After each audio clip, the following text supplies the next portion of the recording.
Le caporal Klinger dans MASH n'était pas qu'un faire-valoir robe, il est devenu l'un des personnages les plus audacieux et inoubliables de l'histoire de la télévision. Le rôle a transformé Jem Farstar et a brisé les barrières de la télévision aux heures de grande écoute d'une manière que personne n'avait prévue.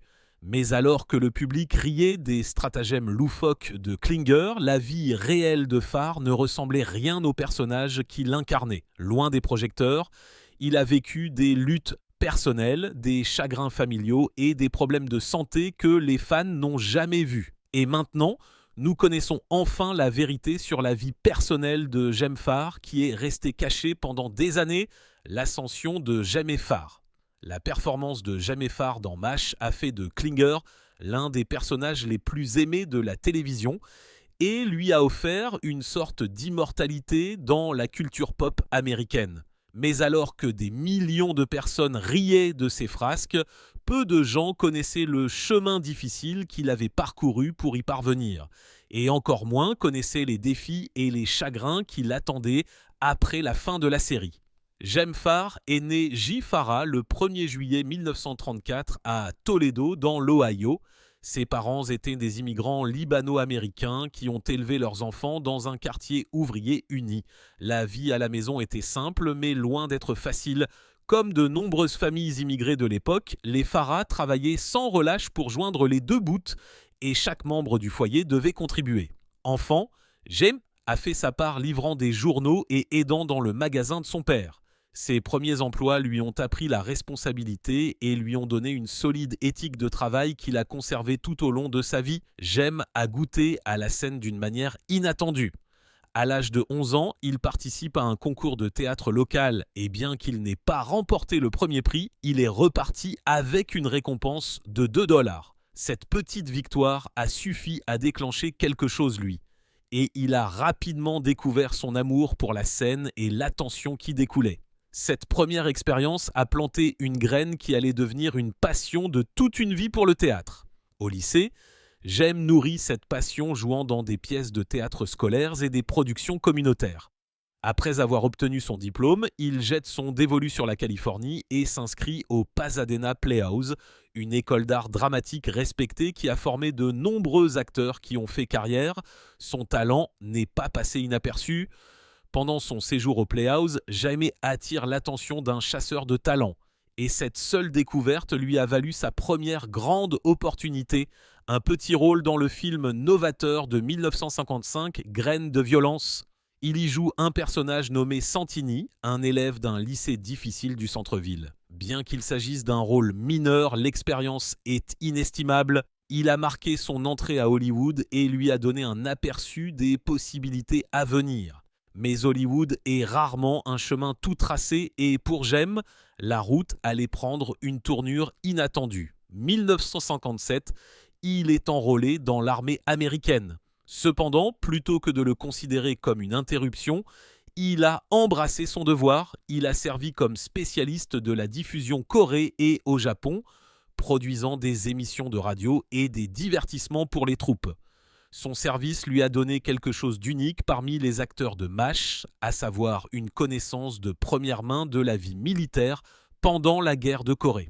Outre Alan Alda, il était le seul membre de la distribution à avoir réellement servi pendant ce conflit. Cette expérience a apporté de l'authenticité à son futur rôle dans la série et a fait de lui plus qu'un acteur qui prétend comprendre les difficultés des soldats. Après son retour de l'armée, la carrière de Jem n'a pas décollé immédiatement. Il a été confronté aux dures réalités de la vie d'un acteur difficulté. Il y avait de longues périodes pendant son travail et pour payer les factures, il acceptait tous les emplois qu'il pouvait trouver. À un moment donné, il a travaillé dans une ferme de chinchilla, livré des colis et même occupé un poste d'employé de compagnie aérienne. Les occasions de jouer se présentaient ici et là, mais il s'agissait de petits rôles qui ne suffisaient pas à construire une carrière stable. Les choses sont devenues encore plus difficiles après la mort de son père. La perte a profondément ébranlé Jem. Il a sérieusement envisagé d'abandonner complètement le métier d'acteur. Croyant que le rêve qu'il poursuivait depuis l'enfance n'était peut-être pas fait pour lui, il a envisagé de retourner dans l'Ohio pour prendre un emploi stable et subvenir aux besoins de sa famille. Mais le destin est intervenu au bon moment. Red Skelton, le légendaire comédien et vedette de la télévision, a marqué un tournant dans la vie de Jaime. Skelton a vu quelque chose chez le jeune acteur et a décidé de l'aider. Non seulement il a donné de l'argent à Jaime lorsqu'il avait désespérément besoin, mais il l'a également engagé comme scénariste pour le Red Skelton Show. Ce soutien a permis à Jaime de se maintenir à flot pendant ses jours les plus sombres et de garder son rêve vie. À partir de là, Jaime a lentement commencé à construire une carrière stable. Il est apparu dans des rôles mineurs au cinéma et à la télévision, acquérant de l'expérience et de la visibilité. Chaque rôle, aussi petit soit-il, est devenu un pas avant. Il n'était peut-être pas encore un nom connu, mais il jetait les bases de l'opportunité qui allait finir par définir sa carrière, et cette opportunité était sur le point d'arriver. Lorsque MASH est arrivé au début des années 1970, Jaime Farr n'était pas le premier choix des producteurs et il ne s'attendait pas à ce que le rôle dure plus de quelques épisodes. Mais ce qui a commencé comme un personnage à court terme a rapidement explosé pour devenir l'un des rôles les plus emblématiques de l'histoire de la télévision. L'entrée de Jaime dans MASH. Lorsque MASH a fait ses débuts 1972, peu de gens auraient pu prédire qu'elle deviendrait l'une des émissions de télévision les plus influentes de tous les temps. La série était basée sur le roman de Richard Hooker, paru 1968, et sur le film du même nom, lauréat d'un Oscar, sorti 1970, mais l'adaptation télévisée a trouvé sa propre voie. L'émission a trouvé un équilibre inhabituel entre une comédie acerbe surface et des sous-entendus sérieux qui traitaient de la brutalité et de l'absurdité de la guerre. Ce mélange d'humour et de gravité l'a distingué des sitcoms standards de l'époque. L'entrée de Jaime Farr dans ce monde s'est faite presque par accident. Lors de la première saison, les producteurs voulaient un gag ponctuel pour l'épisode 4. Ils avaient besoin d'un acteur capable de réaliser quelque chose d'outrageant mais de crédible. Un soldat tellement désespéré d'être libéré qu'il s'habillait femme pour prouver qu'il était mentalement inapte au service. C'était une idée comique folle destinée à ne durer qu'une seule scène. Et ils ont engagé Jaime Farr pour jouer le rôle du caporal Maxwell Klinger. Personne n'imaginait que cela irait plus loin. Farr lui-même pensait que ce n'était qu'un petit boulot de plus dans une carrière faite de petits boulots. Mais lorsque l'épisode a été diffusé, quelque chose s'est produit. Le public a réagi au personnage d'une manière que les scénaristes n'avaient pas prévue. L'interprétation de Farr était amusante, mais pas moqueuse. Il a donné à Klinger une qualité attachante, un sens de l'humanité sous le gag. Les téléspectateurs riaient, mais ils se souciaient aussi de lui. Raison de cette réaction, les producteurs ont décidé de le faire revenir. Au début, ses apparitions étaient sporadiques, éparpillées dans les premières saisons, chaque fois qu'un scénario nécessitait un soulagement comique. Mais à chaque retour, Klinger est devenu plus distinctif. Il n'était pas simplement un soldat robe, c'était un personnage à part entière, avec ses bizarreries, ses frustrations et sa loyauté envers ses collègues médecins et infirmières. Dès la saison 4, Jaime Farr a été promu membre permanent de la distribution. Cette décision a changé sa vie. Soudain, après des années de petits rôles et de petits boulots, il avait un travail stable dans l'une des séries télévisées les plus regardées d'Amérique. De plus, il avait un rôle qui lui donnait la liberté d'explorer à la fois la comédie et le drame. Au début, le travestissement de Klinger était une blague constante, mais au fil des saisons, les scénaristes se sont appuyés sur la capacité de Farr à ajouter de la profondeur. Ils ont donné à Klinger des intrigues qui traitaient du devoir, de la loyauté et même de la santé mentale, des sujets qui n'étaient pas souvent abordés dans les sitcoms à l'époque. Au total, Jaime Farr est apparu dans plus de 200 épisodes de MASH, devenant aussi reconnaissable pour les téléspectateurs que les personnages principaux. Lorsque la série originale s'est terminée 1983, Farr était l'un des acteurs choisis pour continuer dans la série dérivée After MASH. Bien qu'elle n'ait duré que 2 saisons, elle a montré à quel point les producteurs avaient confiance la popularité de Klinger. Le rôle a fait plus que faire de Jem Farr un nom familier. De manière subtile, il a également contribué à ouvrir des portes à des conversations qui étaient très avances sur leur temps. Le travestissement de Klinger, bien que joué pour la comédie, reflétait également les efforts que les soldats pouvaient faire pour échapper au traumatisme de la guerre. Son comportement laissait entrevoir la tension psychologique du combat et donnait aux téléspectateurs un moyen de réfléchir à des questions telles que l'expression du genre et la santé mentale dans un contexte militaire. Dans les années 1970, ces sujets étaient rarement abordés à la télévision grand public, mais l'émission et Jem Farr les ont intégrés à la conversation culturelle. Une autre raison pour laquelle Klinger est devenu si aimé est que Jaime Farr l'a imprégné de ses propres racines. Il a fait référence à sa ville natale de Toledo, dans l'Ohio, dans d'innombrables épisodes, la transformant une partie de l'identité de Klinger. Les mentions de sa ville natale sont devenues des blagues récurrentes et elles ont également donné au personnage un ancrage dans la vraie vie américaine. Pour les téléspectateurs de Toledo, c'était une fierté et pour tous les autres, c'était un autre rappel que Klinger était plus qu'une caricature. C'était un soldat qui venait de quelque part de réel.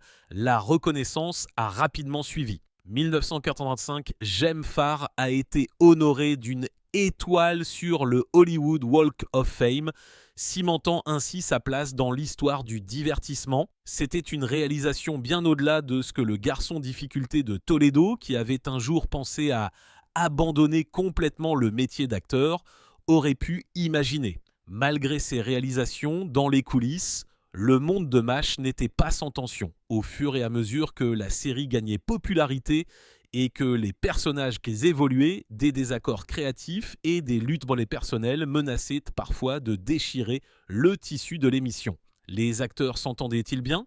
Pour Jem Farr, monter sur le plateau de MASH, c'était comme entrer dans un rêve.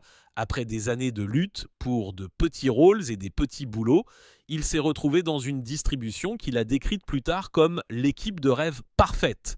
Ce n'était pas seulement l'écriture ou le succès de l'émission qui la rendait spéciale, c'était l'alchimie des personnes qui travaillaient ensemble chaque jour pour créer quelque chose de révolutionnaire. Alan Alda, qui jouait Hawkeye Pierce, était au cœur de tout cela. Farr disait souvent qu'Alda était l'épine dorsale de la série. Il n'était pas seulement la star, il était aussi une force directrice dans les coulisses. Généreux, réfléchi et collaboratif, Alda s'assurait que la voix de chacun soit entendue. Son influence s'étendait au-delà du jeu d'acteur. Il a réalisé plus d'épisodes que quiconque et ses idées ont souvent poussé l'émission dans des territoires plus profonds et plus significatifs.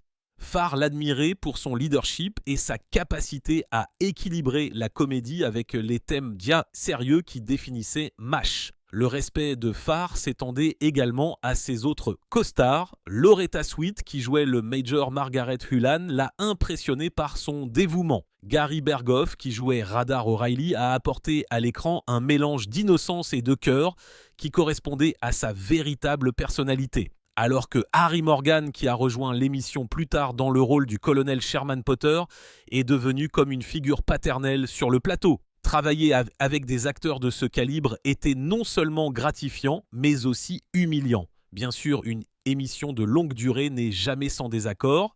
Les scénaristes et les acteurs se sont parfois disputés au sujet des intrigues et du ton de certains épisodes. L'un des débats les plus mémorables a impliqué Alan Alda et Mike Frell. Les deux hommes auraient eu une discussion animée au sujet d'un scénario qui tournait autour des dilemmes éthiques auxquels les personnages étaient confrontés.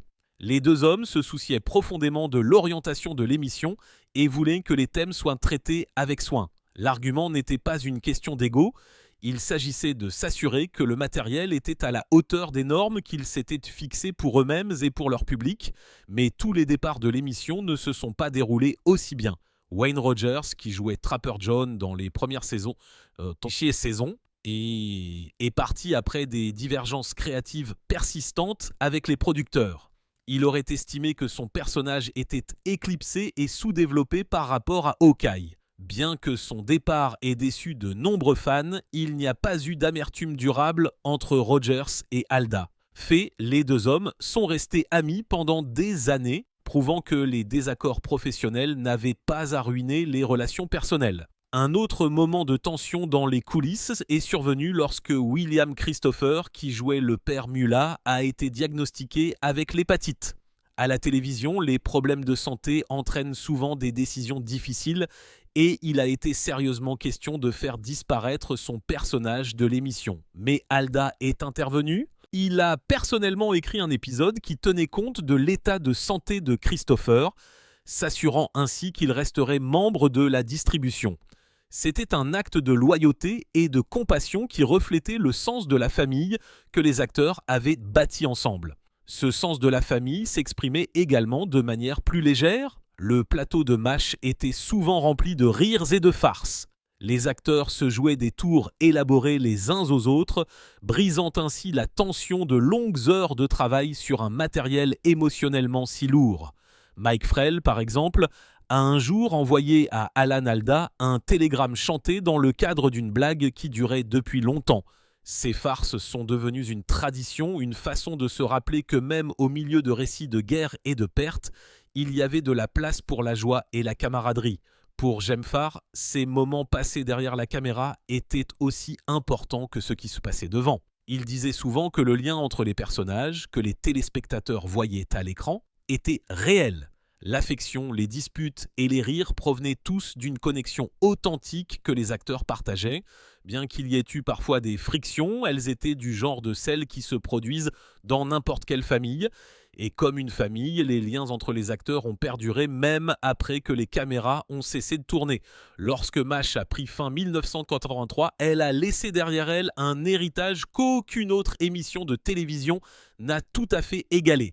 L'épisode final Adieu mes amis et Amen est devenu l'émission la plus regardée de l'histoire de la télévision américaine à l'époque, avec plus de 100 millions de téléspectateurs.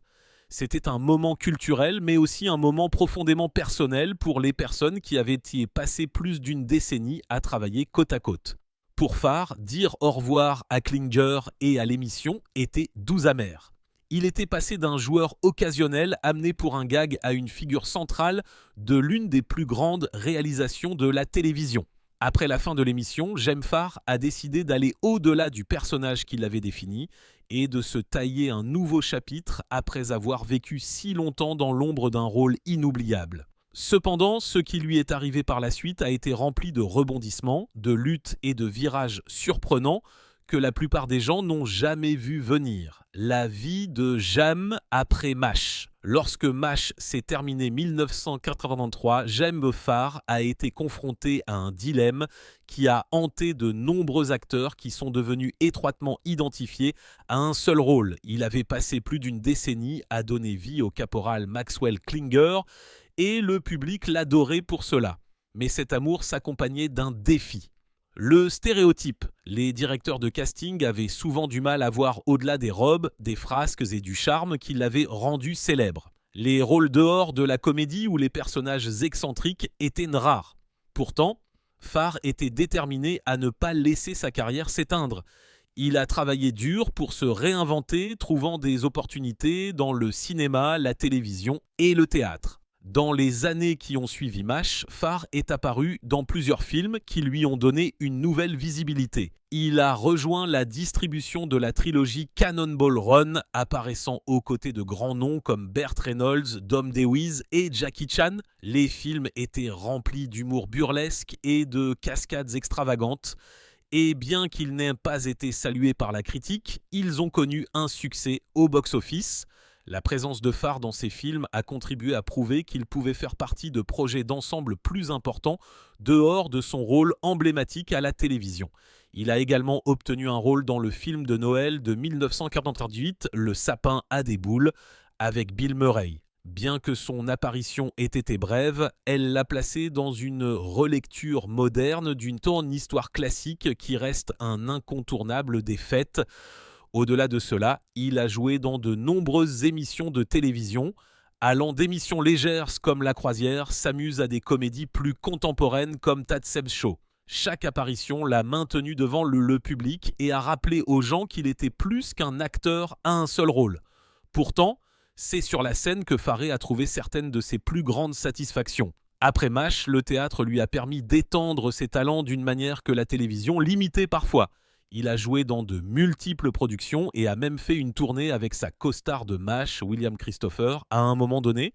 L'alchimie qu'ils avaient tant déconstruite à l'écran s'est transposée dans leur travail sur scène et le public a réagi chaleureusement. Ses performances directes étaient un retour aux racines de Farr tant qu'acteur et lui permettaient de se connecter directement avec les gens soir après soir sans le filtre d'une caméra. Mais alors que Farr continuait à travailler, sa vie après MASH a également été façonnée par des luttes personnelles. La santé est devenue un défi récurrent. Au début des années 1990, on lui avait diagnostiqué une polyarthrite rhumatoïde, une affection douloureuse et souvent invalidante qui affecte les articulations. C'est quelque chose qu'il a combattu discrètement, gérant la maladie tout poursuivant le calendrier exigeant d'un artiste. Puis, 2014, ses problèmes de santé ont fait les manchettes.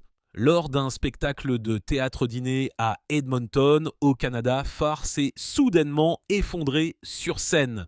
Le public a été stupéfait et, pendant un instant, il a semblé qu'une tragédie s'était produite. Heureusement, il s'est finalement rétabli, mais les médecins ont déterminé par la suite qu'il avait besoin d'un stunt dans son cœur. L'incident a été un rappel à la sobriété de sa vulnérabilité, même pour les fans qui le considéraient encore comme le Klinger animé et irrépressible. La perte a également touché sa vie personnelle. 2012, la sœur bien-aimée de Farr, Yvonne, est décédée. Elle avait été une présence constante dans sa vie. Elle faisait partie de la famille unie qu'il avait soutenue depuis ses débuts à Toledo. Sa mort a été un coup dur qui l'a laissé deuil même s'il continuait à travailler et à rester sous les feux de la rampe. Malgré ses défis, Jem Farr est resté résilient. Il n'a jamais cessé de travailler et il n'a jamais cessé de trouver des moyens de se connecter avec ses fans, que ce soit sur scène, dans des apparitions tant qu'invité ou lors d'apparitions publiques lors d'événements. Il a apporté l'héritage de MASH avec fierté, mais a également montré qu'il était plus que la somme d'un personnage célèbre. Mais alors que sa carrière le maintenait sous les feux de la rampe, le chapitre le plus durable de sa vie s'est déroulé hors de l'écran, dans sa vie amoureuse et ses relations durables qui lui ont donné la force de faire face au succès et à l'adversité. Une vie amoureuse qui a perduré. 1963, Jem Farr a épousé la femme qui allait rester à ses côtés pendant plus de 60 ans, Joy Ann Richards. Leur mariage est devenu l'une des histoires d'amour les plus durables d'Hollywood, un endroit où les unions durables sont rares. À travers les hauts de la gloire et les bas de l'incertitude, Joy a été la source de force constante de Farr, bien avant que Jamie ne devienne connu dans le monde entier sous le nom de Caporal Klinger. Joy le soutenait pendant les années maigres des auditions, des rejets et des difficultés financières. Elle est restée à ses côtés lorsqu'il a dû accepter des petits boulots pour survivre et lorsque l'avenir de sa carrière était incertain. Pendant son service militaire Corée et au Japon, Joy était également son point d'ancrage à la maison, écrivant des lettres et attendant patiemment son retour toute sécurité. Cette loyauté a créé une base qui est restée solide tout au long des décennies qui ont suivi. Leur lien ne se limitait pas à la vie privée. De temps en temps, ils travaillaient ensemble de manière créative. 2003, ils ont coécrit un livre pour enfants intitulé Hab's Christmas Eve. Le livre s'inspire de l'héritage libanais de Farr et raconte l'histoire d'un berger du Moyen-Orient qui rencontre l'enfant Jésus la veille de Noël. Il reflète les valeurs communes du couple, leur appréciation de la narration et leur désir de transmettre les traditions et la foi aux jeunes générations. La vie de famille a toujours été au centre de l'identité de Farr. Lui et Joy ont élevé 2 enfants, Jonas et Yvonne, et il parlait souvent d'eux comme de sa fierté et de sa joie, et des véritables trésors de sa vie. Plus tard, lorsqu'il est devenu grand-père, son rôle s'est élargi une fois de plus. Son petit-fils Dorian a apporté une nouvelle joie dans son monde et il a souvent mentionné à quel point il était fier de voir sa famille grandir et passer à la génération suivante. Tout au long de sa carrière, Farr n'a jamais hésité à rendre à César ce qui appartient à César. Chaque fois qu'il réfléchissait à ses succès, il désignait Joy et ses enfants comme la raison pour laquelle il avait pu continuer. Hollywood peut être un endroit difficile avec des pressions constantes, de longues heures de travail et l'incertitude du show business. Cependant, Farr a avoué que sa stabilité émotionnelle venait de la maison. Avoir une femme qui croyait lui quand peu d'autres le faisaient et des enfants qui lui donnaient une perspective sur ce qui comptait vraiment, lui, a permis de faire face aux défis du jeu d'acteur sans perdre de vue ses valeurs. Alors que le public voyait souvent James Farr comme un personnage comique robe dans MASH, ceux qui étaient le plus près de lui savaient qu'il était un mari et un père dévoué. La présence discrète mais constante de Joy à ses côtés lui rappelait que dans les coulisses, il vivait une vie ancrée. Leur mariage a duré des décennies de changements dans l'industrie du divertissement et est devenu un exemple d'engagement que les fans admiraient.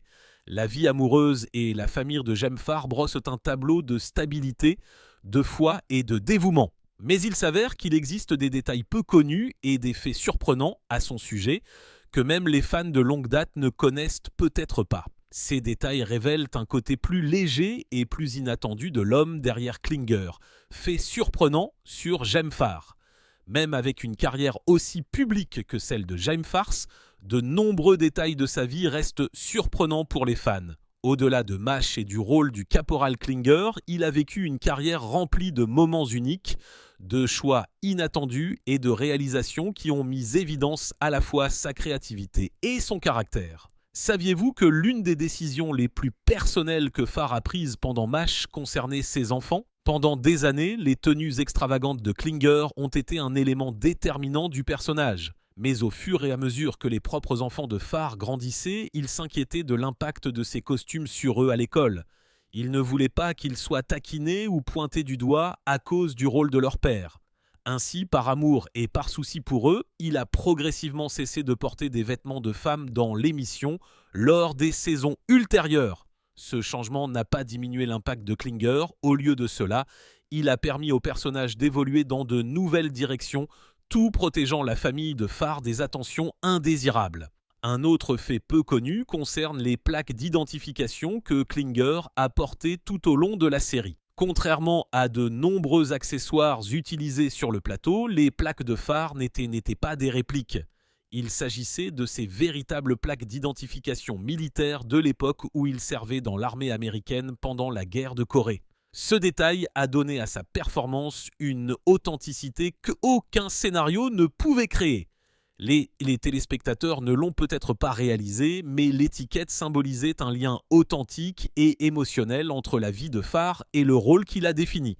De nombreux fans n'ont jamais réalisé à quel point Farr était polyvalent, principalement parce qu'il souffrait de problèmes majeurs de typage, mais sa polyvalence tant qu'acteur s'est également manifestée sur Skin. Lorsque la star de Broadway Nathan Lane a dû se retirer d'une production, Farr a été appelé remplacement. Il n'a eu que 2 semaines pour se préparer au rôle, mais il a relevé le défi.